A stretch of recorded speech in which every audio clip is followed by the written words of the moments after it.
Assalamualaikum warahmatullahi wabarakatuh. Jadi kita tadi malam itu nggak bisa tidur.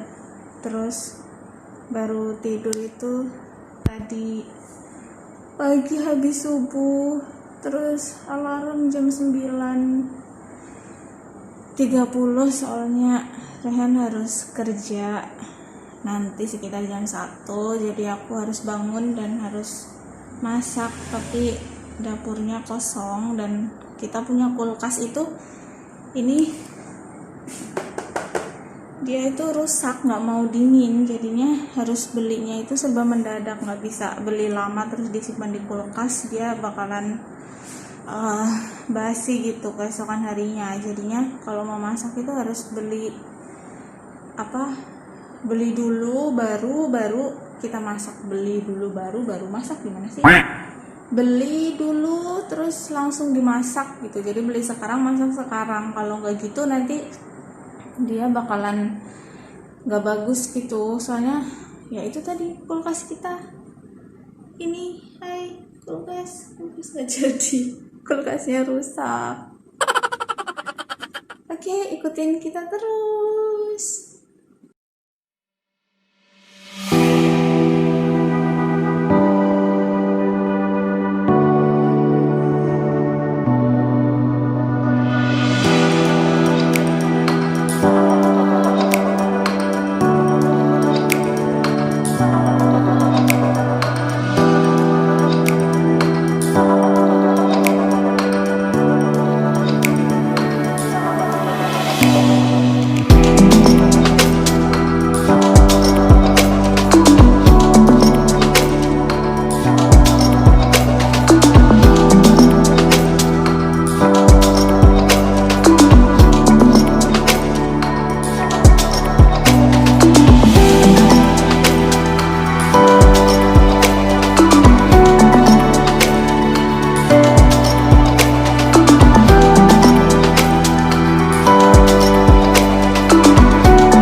Assalamualaikum warahmatullahi wabarakatuh.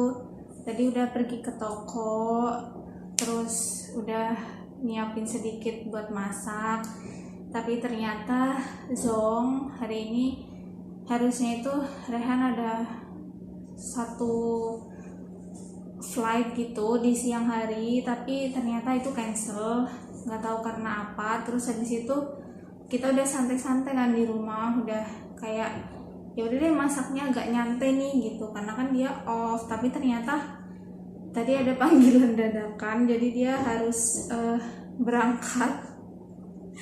Jadi aku belum siap bikin sarapan, bikin makan dan lain sebagainya. Tapi ya udahlah ya, nggak apa-apa. Emang ini bukan yang pertama kalinya juga.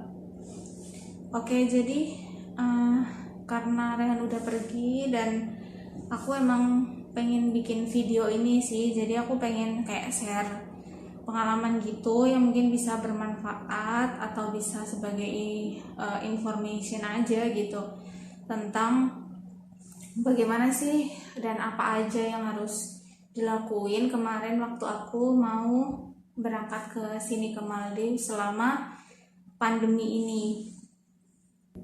Jadi kemarin aku itu berangkat tanggal bulan November akhir, dan persiapannya itu udah dari Oktober. Sebenarnya mama itu kemarin nunggu approvalnya dan baru jadi sekitar 1 bulanan gitu. Jadi approval itu pengganti visa aku datang ke sini. Approval itu suami yang bikin, minta ke tempat kerjanya suami buat approval aku bisa datang ke sini gitu. Kayak semacam invitation gitu, kayak undangan gitu deh. Di sini aku mau share kayak umumnya aja gitu ya. Kalau mau datang ke Maldives, yang pertama paspor itu wajib, paspor. Terus kemudian karena ini musim pandemi, jadi harus wajib PCR test dan hasilnya harus negatif, dan itu nggak boleh lebih dari 96 jam hasilnya, atau pada saat kamu diambil sampel swabnya itu nggak boleh lebih dari 96 jam. Jadi harus diperhitungkan benar nih, kamu diambil sampelnya itu hari apa dan jam berapa gitu, dan sampai kamu keberangkatan pertama. Kayak misalkan kemarin aku berangkatnya dari Bandara Soekarno-Hatta, pokoknya aku udah pas check-in di Bandara Soekarno-Hatta, hasil PCR tes aku itu belum lebih dari 96 jam gitu. Nanti teman-teman kalau misalkan ada pertanyaan atau belum paham bisa ditulis aja di komentar ya. Oke, dan lanjut. Terus habis itu karena aku mau nyusul suami, jadi aku juga nyiapin buku nikah. Kemudian maksimal 24 jam sebelum berangkat kita harus mengisi IMUGA terlebih dahulu, dan itu harus kita isi data lengkap kita, dan nanti mereka akan ngasih scan gitu, barcode scan yang nanti bakalan ditanyain pada saat check-in di counter check-in pas di Bandara Soekarno-Hatta itu. Jadi kita harus daftar dulu itu IMUGA, kalau enggak mereka bakalan kayak di check-innya itu kamu harus ngurus IMUGA dulu gitu. Dan itu harus ribet sih, maksudnya udah check-in bawa barang banyak dan harus ngisi IMUGA dulu yang agak ribet gitu. Harus harus upload data diri kayak KTP dan lain sebagainya, bukan di paspor dan lain sebagainya gitu. Jadi lebih baik sebelum berangkat itu 24 jamnya atau sehari sebelumnya itu bisa diisi dulu tuh IMUGA-nya, biar besoknya pas check-in di bandara itu udah tenang. Selain IMUGA harus mengisi data di HPA atau HPA. HPA itu kayak petugas COVID-19-nya Maldives gitu. Di HPA itu kita bakal ngisi identitas diri, foto kita juga kayak pas foto gitu yang kelihatan jelas wajahnya, dan backgroundnya itu nggak boleh ada orang atau binatang gitu, harus clear. Tapi ya nggak harus berwarna background biru atau background merah, yang penting kayak gini aja juga boleh, yang penting jelas gitu. Dan nggak pakai masker juga, dan nggak pakai kacamata juga. Terus habis itu yang paling penting adalah mengisi alamat di mana nanti kita bakalan karantina di sini di Maldives. Misalkan kayak di hotel ini, di Wisma ini gitu, disertakan alamatnya. Terus nanti dari pihak HPA itu akan menerima data kita dan akan memberikan verifikasi, dikirim email nanti kita kalau oke, disetujui kamu datang ke sini dan karantina di tempat ini, dan nanti akan distempel. Nanti verifikasi ini bakalan ditanya pada saat kamu di landing terakhir atau di pemberhentian terakhir, bandara terakhir, tempat atau pulau di mana kamu tuju ke sana gitu. Nah, setelah semua ini beres, IMUGA beres, SPA beres, PCR beres, terus paspor juga udah ada, udah siap, dan yang terpenting adalah barang bawaan yang ingin kamu bawa itu jangan melebihi kapasitas dari setiap pesawat yang sudah ditentukan. Jadi kemarin aku itu ada trouble dengan bagasi, dengan kopernya aku itu terlalu berat, jadi harus aku kurangi dulu isinya. Pokoknya kemarin itu benar-benar perjuangan banget, udah perginya sendiri dan pertama kalinya aku ke luar negeri. Dan tapi alhamdulillahnya ada sahabat aku, Rani, I love you, yang bantu aku kemarin pas nganterin juga ke bandara. Oke, lanjut. Setelah data-data itu semua sudah kita pegang, terus kita simpen di tas yang sekiranya itu gampang buat diambil gitu, nggak yang ribet gitu. Jadi kemarin kayak aku taruh di sling bag, dan sling bagnya itu kayak punya tempat khusus lagi gitu buat dokumen-dokumen, dan aku taruh di situ. Kalau kertas-kertas kayak lembaran gitu bisa dilipat aja biar lebih rapi. Nah, nanti habis itu kita harus berangkat ke bandara itu tidak lebih dari 3 jam sebelum check-in kalau mau berangkat ke luar negeri. Soalnya prosesnya itu lebih rumit daripada kalau mau berangkat ke beda pulau yang masih sesama Indonesia. Mungkin cuman kayak nyerahin tiket terus KTP udah gitu. Tapi kalau ini kan harus visanya, nanti harus ke imigrasi dulu gitu. Jadi harus berangkat itu kurang dari 3 jam sebelum check-in. Oke, setelah sampai di Bandara Soekarno-Hatta itu di check-inan yang pertama ditanyakan adalah tiket, paspor, dan juga approval dan PCR test ini gitu. Jadi kemarin aku problemnya adalah di approval karena itu adalah hal yang baru, kayak yang jarang ada gitu. Biasanya kan orang kayak cuman berangkat pakai visa on arrival, mau liburan dan lain sebagainya gitu. Tapi aku pakai approval, jadi dari pihaknya sana harus menanyakan terlebih dahulu apakah ini diperbolehkan atau enggak gitu. Dan yang kedua masalahnya adalah kemarin aku di kopernya aku yang dua-duanya itu overweight atau terlalu berat, jadinya aku harus mengurangi. Oke, jadi habis itu ternyata alhamdulillahnya lolos nih di counter check-in, dan alhamdulillahnya juga ketemu counter check-innya itu ramah banget. Jadi aku tuh pakainya Qatar Airways dan mbaknya itu ramah banget. Jadi dia kayak sabar gitu loh, kayak pelan-pelan, oh jadi ini gitu, dan aku kayak nyaman aja gitu. Apalagi itu kan pertama kalinya gitu kan aku keluar negeri, jadi kayak oke, jangan panik gitu kan. Terus setelah semuanya selesai, akhirnya aku berangkatlah ke ruang tunggu. Nah, kemudian di imigrasi itu aku ditanya dulu kan, sama di sini juga approvalnya itu kayak baru pertama kali atau jarang, jadi aku harus ke kantor imigrasi dulu nih, dipanggil ke sana, mbak ikut dulu yuk gitu. Terus habis itu di kantor imigrasi itu ditanyalah tujuannya apa ke sana, terus nanti bakalan tinggal di mana, bakalan berapa lama gitu. Dan aku ya jujur aja mau nyusul suami kerja di sana gitu. Dan mereka seperti apa yang aku duga pada awalnya, mereka menanyakan aku mau lihat buku nikahnya gitu. Ya udah aku kasih deh buku nikahnya gitu, dan aku tuh alhamdulillahnya ya nggak tahu kenapa ketemunya sama orang-orang yang ramah dan baik-baik. Nggak itu di check-in counter, nggak itu di imigrasi, itu mereka super duper baik-baik banget. Atau mungkin aku yang pertama kali atau emang udah selalu seperti itu gitu, nggak tahu juga.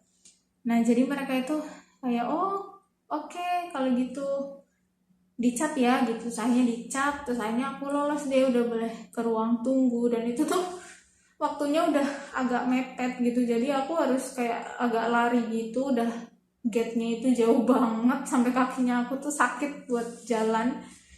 Terus akhirnya kita sampai di ruang tunggu, dikasihlah face shield, terus harus wajib pakai masker juga, dan face shield itu harus selalu dipakai sampai kita sampai ke tujuan ke Male. Oke, jadi akhirnya aku berangkat dari Jakarta menggunakan Qatar Airways.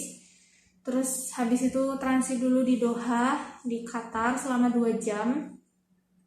Dan di sini aku alhamdulillahnya ketemu sama orang Indonesia. Mungkin teman-teman yang udah nonton vlog aku sebelumnya yang pergi ke Maldives saat pandemi itu, mungkin teman-teman udah tahu gitu. Aku ketemu sama orang Indonesia di sana yang mau kerja di Maldives juga. Jadi kita satu pesawat, dan pas transit itu kita ngobrol-ngobrol tuh karena nomor HP juga. Jadi lumayan gitu kan buat temen yang bisa apalagi aku pertama kalinya tinggal di Maldives gitu kan, belum tahu apa-apa, jadi bisa sharing-sharing. Terus habis itu kita lanjut nih ke Maldives, terbang sampailah ke Male. Male itu kayak ibu kota Maldivnya gitu. Terus di Male aku harus melewati imigrasi lagi nih, dan imigrasinya aku itu agak lama karena tadi pakai approval dan itu kayak something yang nggak biasa gitu. Jadi mereka harus nanya dulu nih ke bagian yang lebih tinggi atau staff yang lebih kayak udah lama gitu, ini boleh apa enggak gitu. Jadinya agak lama aku harus nunggu di situ, berdiri di tempat imigrasi. Dan di sini udah mulai kebalikan sih, orang-orangnya udah nggak seramah orang Indonesia. Mereka kayak lebih cuman ke paspor, visa, mau apa ke sini gitu. Jadi kayak udah beda gitulah auranya. Terus alhamdulillahnya setelah hampir setengah jam atau setengah jam kayaknya aku berdiri nunggu, akhirnya sama mereka diperbolehkan buat masuk ke Maldives. Terus aku udah ngambil tas aku, bagasi, tapi di sini aku ketemu sama petugas Yarama juga. Dia kayak excuse me, may I help you gitu. Terus tapi aku bilang no gitu kan, aku bisa dorong troli aku sendiri kan. Terus aku dorong troli masuk ke tempat penerbangan domestik. Di sini aku nggak sempet kayak ngerekam video atau apa karena aku udah capek, udah barang bawaan banyak banget yang nggak bisa aku tinggal, dan aku mau bawa kemana-mana pun juga rada gimana gitu. Jadinya ya udah deh, aku pas aja. Padahal di situ aku penerbangannya itu masih nanti siang dan aku tuh nyampeinnya masih pagi banget, sekitar jam 7 pagian gitulah. Dan aku tuh terbangnya siang jam 1-an gitu. Tapi ya udah, aku udah cuma nunggu aja di situ di tempat tunggu karena barang bawaan yang banyak gitu dan udah capek juga. Jadi aku cuma duduk nunggu counter check-in-nya buka, dan akhirnya check-in buka. Aku check in di situ, bagasiku over lagi karena ini penerbangan domestik, tapi alhamdulillahnya bayarnya itu nggak terlalu mahal. Jadi kemarin aku habis sekitar 20 dolar buat 2 koper. Jadi aku tuh bawa 2 koper sama 1 tas ransel dan 1 sling bag. Dan pas aku terbang dari Indonesia itu yang di bagasi cuma 1 koper yang paling gede, dan yang satunya lagi itu bisa di kabin. Tapi ternyata pas di sini di penerbangan domestik itu dua-duanya harus masuk ke bagasi, soalnya koper kabinnya aku tuh terlalu gede dan di sini tuh pesawatnya kan kecil. Jadi oke, baiklah, dua-duanya masuk kabin. Jadi aku harus bayar ekstra. Di situ aku udah mulai kayak aduh, bayar ekstra jangan mahal nih gitu. Dan ternyata alhamdulillahnya masih bisa tercover 20 dolar waktu itu. Oke, akhirnya check in udah selesai, masuk ke ruang tunggu dan masuklah kita ke pesawat. Terus di sini boom.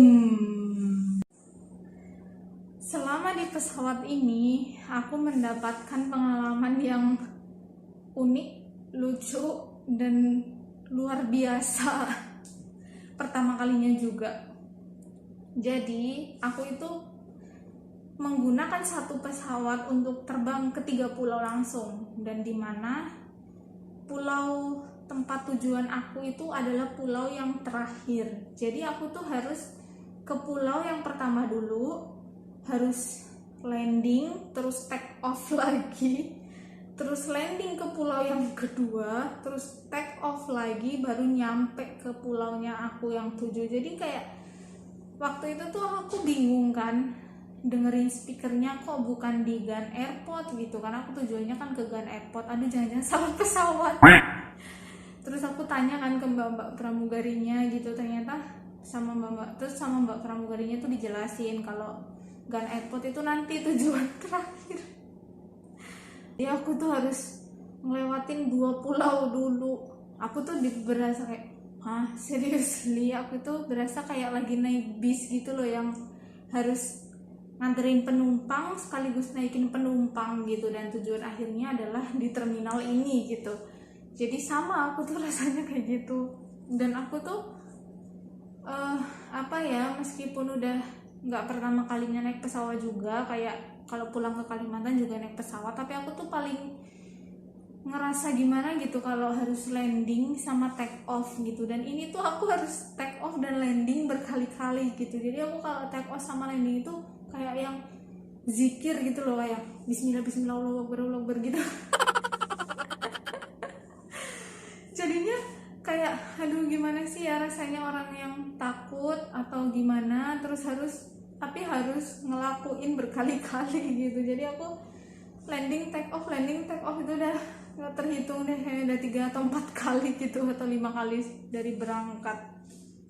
Terus sesampainya di GAN itu udah sore, dan alhamdulillahnya tuh aku di jalan kayak ngantuk banget, udah nggak bisa ditahan ngantuknya. Jadi aku tuh kayak cuman tidur aja, nggak tahu pemandangan di luar laut apa gitu, nggak tahu, cuman taunya tidur. Terus landing di pulau, bangun, terus pas take off lagi tidur lagi. Terus pas udah mau nyampe di penerbangan akhir baru aku bangun. Sampailah di penerbangan terakhir nih. Oke, jadi udah sampai di bandara terakhir. Aku harus ini dulu ngisi formulir dulu, kayak identitas, nanti karantinanya di mana, terus habis itu kayak gejala-gejala, ada gejala flu, pusing, batuk dan lain sebagainya gitu. Jadi kita harus mengisi. Oh iya, di sini kita harus wajib karantina ya. Kalau misalkan dari luar negeri atau dari pulau mana yang datang ke sebuah pulau lainnya, itu harus wajib karantina 14 hari.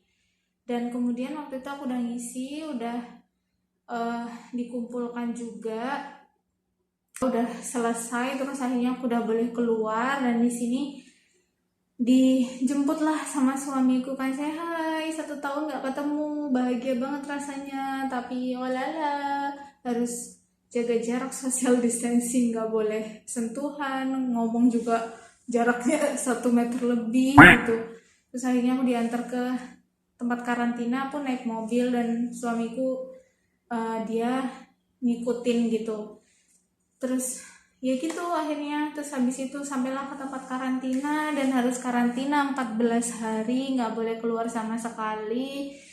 Dan wifi-nya ternyata error, nggak jadi aku di sini harus beli paketan yang kuota internet yang super duper mahal, dapatnya cuma 1 giga 1 hari.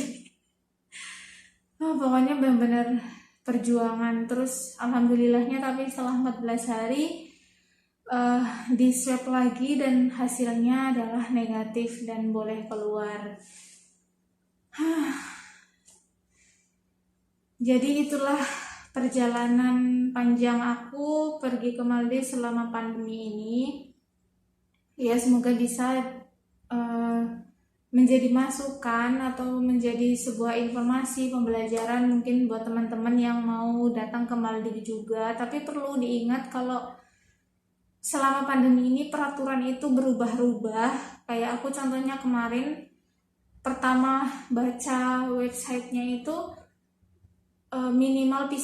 maksimal PCR itu 76 jam, tapi ternyata ada pembaruan lagi menjadi 96 jam. Jadi teman-teman itu harus selalu upgrade gitu, update gitu. Nanti aku kasih linknya buat persyaratan penerbangan yang selalu update. Di situ aku ngeceknya, dan kemarin aku juga kayak kirim email gitu ke KBRI, Kedutaan Besar Republik Indonesia Maldives yang ada di Sri Lanka. Jadi di Sri Lanka tapi mencakup Maldives juga, karena aku kan nggak yakin gitu pas baca di internet. Jadi aku kirim pesan ke mereka dan mereka bales, dan ternyata emang benar 96 jam. Jadi emang bener-bener kalau teman-teman mau pergi ke luar negeri itu harus, sebenarnya sih nggak ke luar negeri juga sih, kayaknya ke beda pulau pun atau kemana itu harus membaca peraturannya baik-baik, harus upgrade juga peraturannya apa aja supaya lancar jaya gitu. Kadang kita kalau udah semuanya disiapkan pun kadang masih terkendala something gitu di jalan kan. Apalagi kalau yang kekurangan walaupun itu cuma satu, dan ini tuh perjalanan ke luar negeri, jadinya harus benar-benar diperhatikan, dipenuhi semua persyaratannya, terus barulah terbang cus ke sini. Dan jangan lupa selalu berdoa, terus minta restu, minta doa buat dari teman-teman, dari kedua orang tua, dari saudara kerabat keluarga gitu, itu juga mendukung banget. Terus kita juga harus berdoa, harus kayak pasrahkan aja semuanya sama Allah, perjalanan kita Allah yang ngatur, Allah yang mempermudah, Allah yang menyelamatkan, yang melindungi kita di jalan nanti. Especially buat teman-teman perempuan nih yang mungkin sering bepergian sendirian gitu, doa adalah power, kekuatan kita yang selalu melindungi kita.